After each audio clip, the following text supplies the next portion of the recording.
Jodi with Real Progress in Action. My guest today is Fadhel Kaboub. He is president of the Global Institute for Sustainable Prosperity and associate professor of economics at Denison University. He's a widely published author, but he also does media appearances and public talks on burning issues like the Green New Deal, the federal job guarantee, the political economy of the Middle East, and much more. But today, I'm going to talk to him about his involvement in electoral campaigns. So welcome, Fadhel. I hope you and your family are safe and getting by. Thank you. We're doing great. Thank you for having me on the show. Oh, thank you for coming. I'm really excited to hear about what you're doing speaking with these candidates. So let's first kind of get into what exactly is this kind of training that you're doing with folks? So let me start from the beginning. This involvement that many of us in the MMT community have started with electoral campaign started probably around the midterm elections in 2018, AOC's campaign in particular.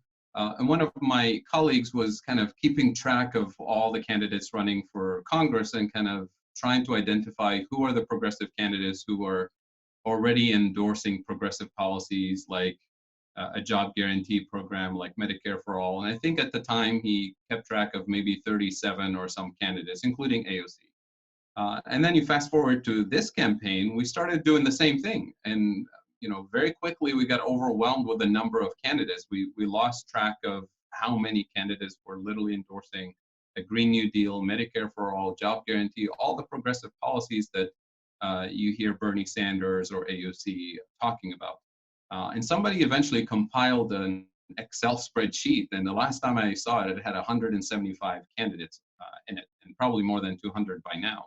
So it was overwhelming in a good way. But when it comes to our strategy and our kind of thought process about how these candidates are going to explain their platform to their constituents, how are they going to campaign on this platform, to me, in particular, there is one important question, which is how do you pay for it? And this is a question that everybody asks. How do you pay for Medicare for All? How do you pay for a Green New Deal or a job guarantee?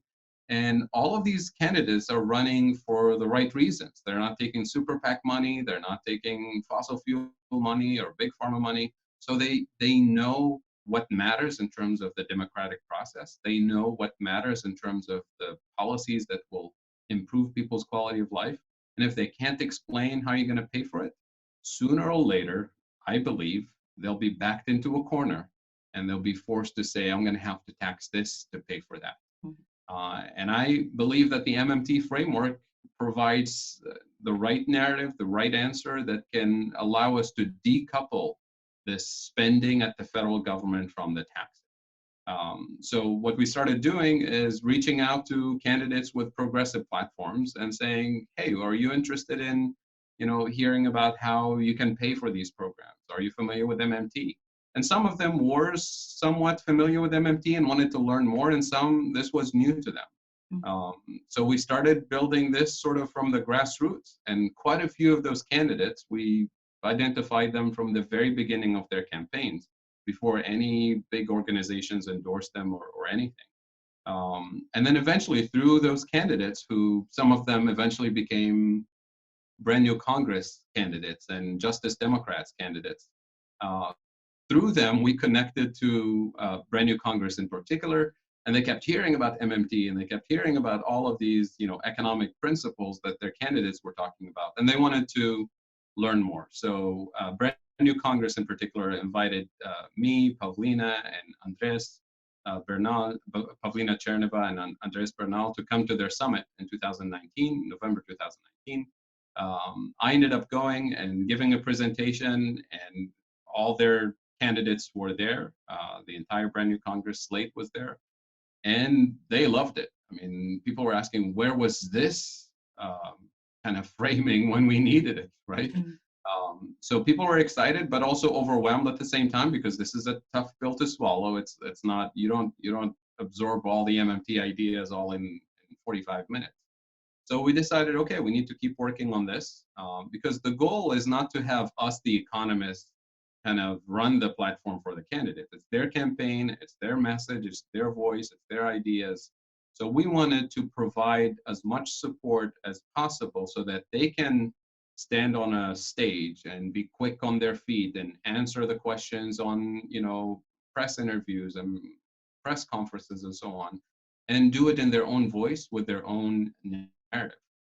So we thought, the important thing to contribute here is as many educational opportunities for candidates, for their staffers, for their canvassers and volunteers, because they're the ones knocking on doors, talking to their constituents, and they get asked all the time.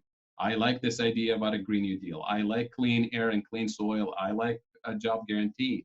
But does this mean that the government is going to tax me and then my livelihood is on the line?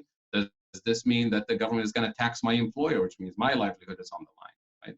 So the MMT framework says, no, no, no, you don't have to tax the working class or the middle class to pay for this. We have a whole framework that explains how we can afford all the priorities without having to put a burden on local communities or states and municipalities.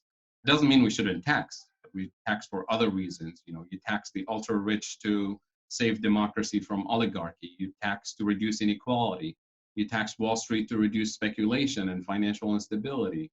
You tax polluters because we want to decarbonize, not because we need their money or their permission to fund the Green New Deal. So as soon as people hear these ideas, they get fired up about it, but they want to learn more. They want to learn about the inflation. They want to learn about the national debt and all of these ideas that everybody's been told that it's impossible to afford all of these. So after that brand new Congress summit in November, we set up a series of webinars for brand new Congress candidates to learn more about specific questions, the MMT framework, the job guarantee, homes guarantee policies. We did a session on housing policies. We did a session on the Middle East, kind of U.S. foreign policy in the Middle East. And then eventually throughout all of these webinars, we decided, what, it's not, just brand new Congress endorsed candidates. We should open it up to any progressive candidates. And we did. Brand new Congress was pretty, open in terms of helping us build a movement of candidates who speak the same language and are pushing for the same policy ideas, whether they're endorsed by brand new Congress or not. And then we thought, well, it's not really sufficient to have the candidates know the framework and their canvassers and their staffers. It's necessary, but it's not sufficient. We thought that another group that is extremely important in helping us shift the narrative and start asking different kinds of questions would be journalists, reporters, social media influencers, podcasters. These are the people who interview candidates and say, how are you going to pay for it? These are the ones who frame the conversation in a very narrow kind of establishment type of way. So we set up a webinar that was open to non-candidates, just media people and social media people, to also introduce them to these ideas. And the goal was not to turn them into MMT activists or advocates, but to turn them into better informed reporters, better informed interviewers, so that they ask the right questions and give our candidates a chance to explain their framework. And I think this is, I'm not naive. I don't think that all of these 200 candidates will win and we'll have Congress full of MMT advocates next year. But this is what it takes to build a movement. I love Bernie Sanders and everything he does, but he's definitely not the MMT leader in the political scene. His narrative and his language is getting closer and closer to an MMT narrative, but he's not. But what gives me hope is all of these young candidates from all over the country who have no political history or baggage to worry about. They don't have a history of being fiscally conservative. So they're starting with the correct narrative from the beginning. They're starting with a narrative that helps them, build this movement. And I think, some of them will win this year, but more of them will win the next cycle. Because you have to remember, they're talking to their constituents, they're pushing their opponents to, think differently about the issues. They're talking to their local media and press, so they're already shifting the narrative as we speak, and they'll inspire dozens of other candidates who will run for office 2 years from now, 4 years from now, 8 years from now. And that's why I think this movement is unstoppable, because the MMT framework is one of those things. Once you see it, you can't unsee it. Once you learn it, you can't unlearn it.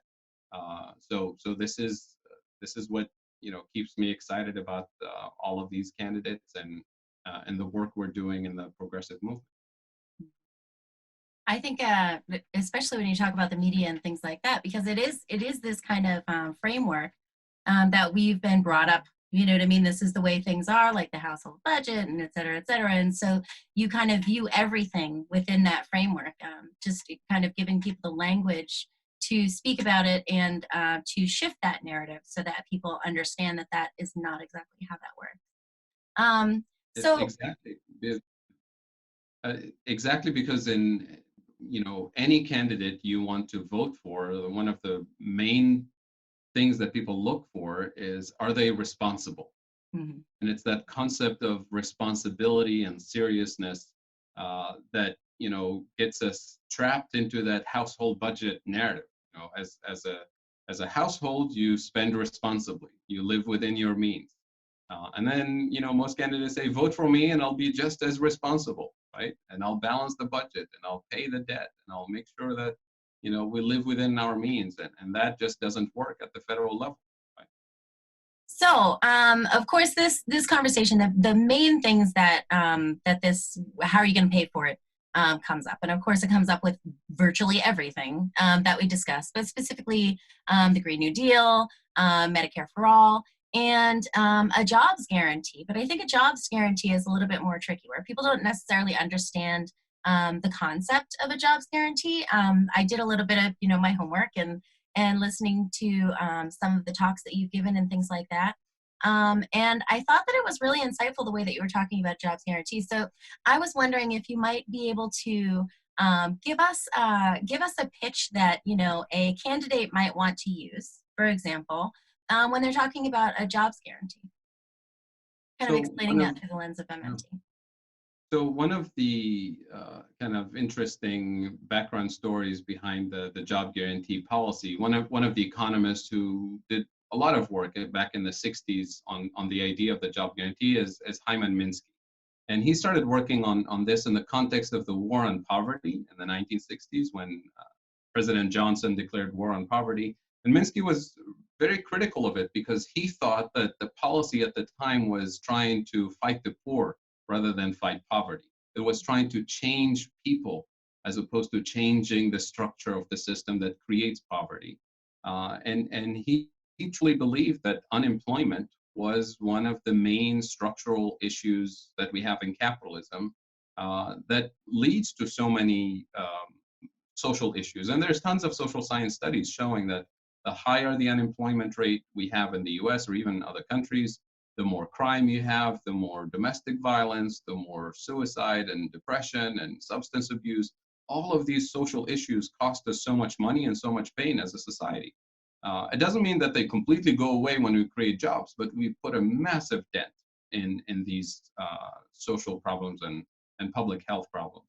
So he believed that, the government already does introduce programs to stabilize different components of the economy, but it's completely lacking when it comes to jobs. So for example, the Department of Agriculture in the US and so many other countries have similar programs.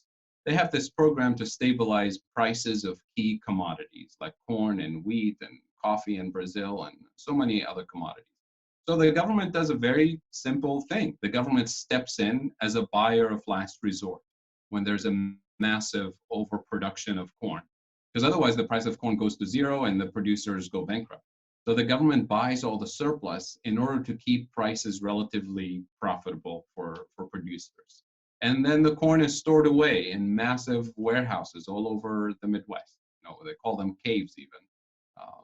So what happens to that, stuff that the government is storing, all the non-perishable stuff? If 3 or 5 years down the road we have crop failures, we have floods, we have forest fires, or whatever it is, and we have a really bad harvest season, normally food prices will go through the roof, and it will be a price inflation for consumers. That's when the government steps in, and steps in as a seller of last resort of all that surplus food that's been stored away.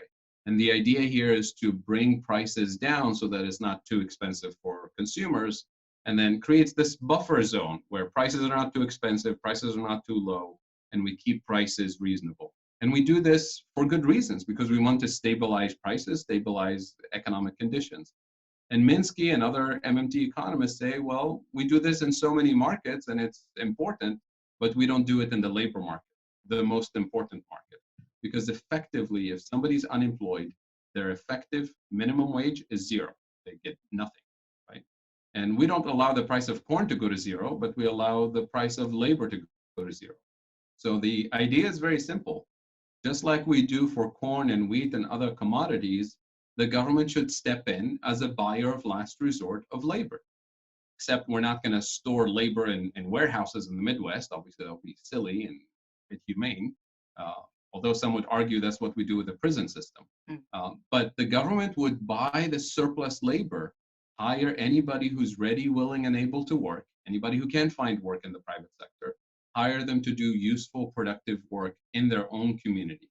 And Minsky said it very clearly. He said, take people as they are, where they are, with whatever skills they have, and they don't have to move to San Francisco and learn how to code to get jobs. You create jobs right there in the community. And when you ask, especially people who work in the nonprofit world and the community service area, you ask nonprofit, you say, would you be able to, take in 3 full-time people if we paid for their wages and we give you a budget? They say, of course. Where's the application form? Where do I get the help? They're underfunded, understaffed across the entire system, especially in the most vulnerable communities, most disadvantaged communities. So the idea of the job guarantee, or this employer of last resort program the government will introduce, is that we hire people, pay them decent wages and decent benefits to serve the communities in which they live. And the idea here is not to replace the private sector. So we're not going to hire, thousands of workers and build factories and compete with GM and GE. They already do that, right? We're going to complement what the private sector is not doing. And that's typically in the care economy, caring for people, caring for kids, caring for the elderly, caring for the planet. There's plenty of stuff that needs to be done. And if we discover some of those occupations in the job guarantee are now, really meaningful and shouldn't be temporary type of projects, that should be mainline government services, then we make them. Then we make them mainline government services. And it turns out a lot of these things that most of us talk about in the job guarantee program today have been in the past mainline government services that have been underfunded and outsourced and privatized and eliminated. So we want to go back to, serving better quality of life on an equitable, in an equitable way across the system. So when candidates speak to, their constituents about a jobs program that pays decent wages, that serves the needs of the community, everybody loves it. But the one question that remains is, how do we pay for it? Where will the money come from? Who are you going to tax in order to pay for this? So that's where MMT comes in, and the MMT framework explains that we can pay for this at the federal level without having to burden states or municipalities with additional, taxes on the local population. Mm-hmm. So I know obviously the situation with the coronavirus has changed a lot of things. Have you needed to kind of take your trainings online, or was this already kind of online? I know you went to the Brand New Congress convention and things like that, but was this mostly virtual to begin with? And how has this changed in light of this crisis that we're facing? Yeah, other than the Brand New Congress Summit, which was in person, where all the candidates flew into Washington, D.C. for this summit, all of our webinars and trainings have been online, obviously, because our candidates are all over the country. So transitioning to training after the COVID-19 crisis was, was seamless because that's how we do, that's how we communicate anyway. But it was obviously challenging for all the candidates because they couldn't do canvassing, they couldn't do, so all of their work has transitioned to phone banking and social media work. So with some candidates, we did some kind of virtual town halls and kind of one-on-one conversations that we share with their constituents and invite people to ask questions. So that's how everybody's adjusting to the COVID-19 situation now. And the webinar training that we did for media and social media influencers was kind of the second or third week into the crisis. So we did cover, what would be, a progressive way of approaching the public health crisis, the economic crisis that we're experiencing right now. So it was a very, very interesting conversation. Oh, I'm sure.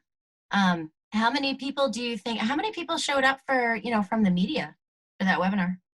I didn't keep track of who was there. Maybe 100 plus people signed up either to be on the live thing or to receive the recording, which we emailed everybody the recording afterwards. But the session itself maybe had 30 or 40 people, and it's hard to know who is who. I mean, there was a mix of people. Right. I think that's great, though, getting so much interest about it from the media, because, obviously they have a huge part in framing how issues are discussed and things like that. Yeah, I mean, when you think about it, journalists and reporters, they're also part of the same system that we're dealing with. So they've been taught the same ideas, they've been trained to ask those questions, and they've watched, senior people in their field ask those questions and frame those questions in this way. So it's not to blame them or their education or their training or anything. They're trying to do the best with the resources they have. And what we're doing is saying, well, look, there's this slightly different way of looking at this issue. And increasingly, you'll see people in the mainstream media who are starting to pay attention, starting to ask the right questions. And in particular, this pandemic crisis is forcing everybody to throw all the old ideas and the textbook ideas out the window, because everything we've been saying, for the last 2 years in particular with the Green New Deal framing is think about World War II and how we paid for it. World War II came right after the Great Depression, the most miserable time in US history. There was no money to be taxed and there was no money to be borrowed. And we went into massive spending without taxing anybody, without borrowing from anybody. All the taxing and borrowing happened during and after the war. So that narrative, when people pay attention and kind of go back and look at the historical context, they realize, oh yeah, that's how the federal government pays for things. Now we don't have to refer to World War II anymore. Now we can refer to what's happening right now, the last 2 weeks. Literally, maybe 3 or 4 weeks ago, everybody said there is no money for a Green New Deal. There is no money for Medicare for all. We can't afford all of these pie in the sky programs, right? You can go back and find the record for everybody who said that. And then 2 weeks later, they gather on the Hill and they vote for a $2 trillion spending without taxing anybody, without borrowing from anybody. And now they can't answer the question, where does the money come from? It's not from taxes, it's not from borrowing from anybody. Money is created by the federal government when 535 elected officials get together and decide there's a national priority. We're going to vote and approve the spending, and that's how the spending happens.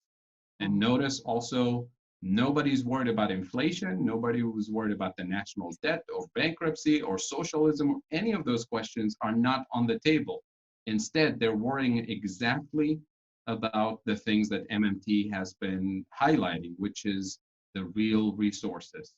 How do we get enough ventilators? How do we produce enough N95 masks? How do we train and bring to the healthcare system, doctors and nurses and medical technicians to serve the needs, to serve the public purpose?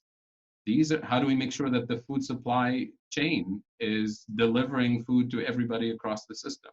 How do we make sure we have enough electricity so that people can, communicate and use electricity at home and heating and cooling? How do we make sure that people are entertained at home with broadband internet and video games or whatever? It's about the real resources. It's not about finding the money. Mhm. We know where to find the money. The money is in Washington, D.C. when they vote and approve the spending.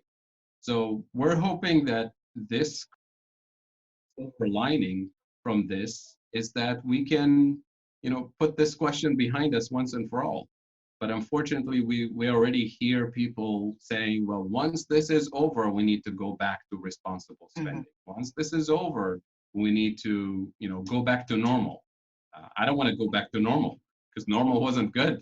Normal wasn't working, right? We want to go forward with what we learned from this crisis about what matters. We want to go forward with a focus on the deficits that matter.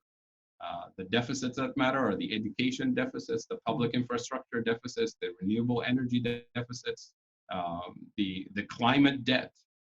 All of these deficits and debts matter. The deficits of personal income for families, the inequality deficits. All of these things need to be addressed structurally, and the deficits that don't matter are the federal government deficit, and kind of bring in an MMT understanding of what that federal government deficit means, what the national deficit means, and shift the conversation so that we can move forward with this crisis and build resilience in the system so that when the next crisis happens, whether it's a pandemic or an economic crisis, we have more built-in safety nets, more built-in resilience, and we have all the resources we need to weather through economic crises, financial crises, public health crises. So really quickly, I'm just curious, have you heard, I mean, because I think we're all kind of understanding and you hear a lot of people making comments or tweeting or something like that about, oh, well, here they didn't ask how we're going to pay for it in this situation and all that kind of stuff. Do you think that that's being translated into, do you hear people, I mean, I know we're probably in a little bit of a bubble, right? But do you hear people actually talking about modern monetary theory itself or kind of putting it into a larger kind of structure where this will endure, where it'll last past this moment? I feel like people kind of need the language to speak about it in order to kind of carry it forward. And I'm curious, have you heard a lot of that when people are talking about all that spending, you know what I mean, and how we were able to do that? There's increasingly people in the mainstream media in particular who are definitely not on the MMT side of things prior to COVID-19, who are now paying attention, talking about it, saying we're all MMTers now. This was a phrase that was said on in the mainstream media quite a few times in the last couple of weeks. Partly sort of jokingly, partly kind of not knowing what to make out of the situation. But one thing is for sure is that they have no kind of allegiance to the mainstream framework anymore.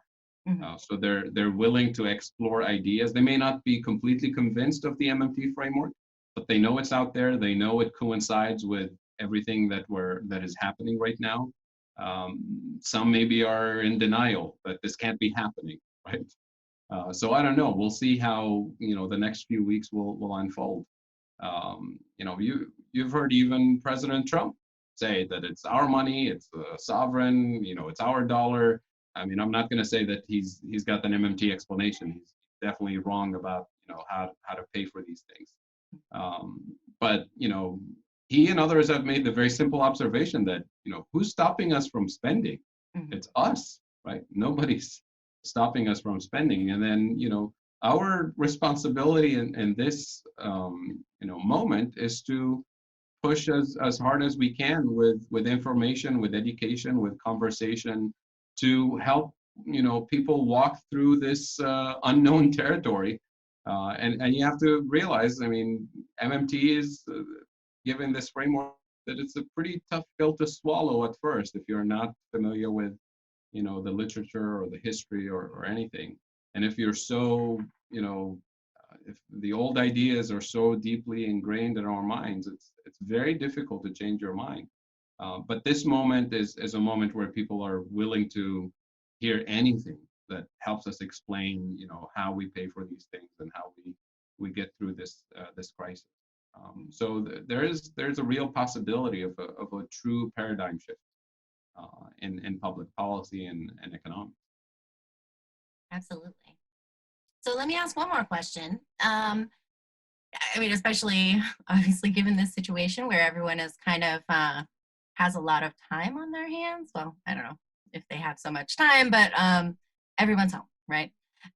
So I'm curious if how you know how would someone become involved in that, or how would someone how would a candidate or someone who is in the media how would they find you, and how would they kind of get on board, sign up, register for one of these webinars?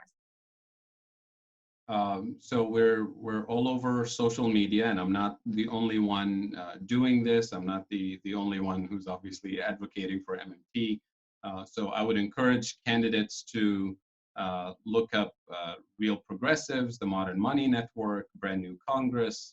I represent the Global Institute for Sustainable Prosperity, the Levy Economics Institute, Our Money, which is also another MMT organization, and plenty of resources online, on social media in particular. Reach out, follow the MMT economist, the MMT activist, follow the hashtags, and then reach out, and everybody's open. And we literally do one-on-one phone calls with candidates if they have questions, and if they're serious about this. And we have all these webinars that we don't hide. We advertise them on social media, say, hey, if you're a progressive candidate or if you're volunteering for a progressive candidate, join us for this webinar.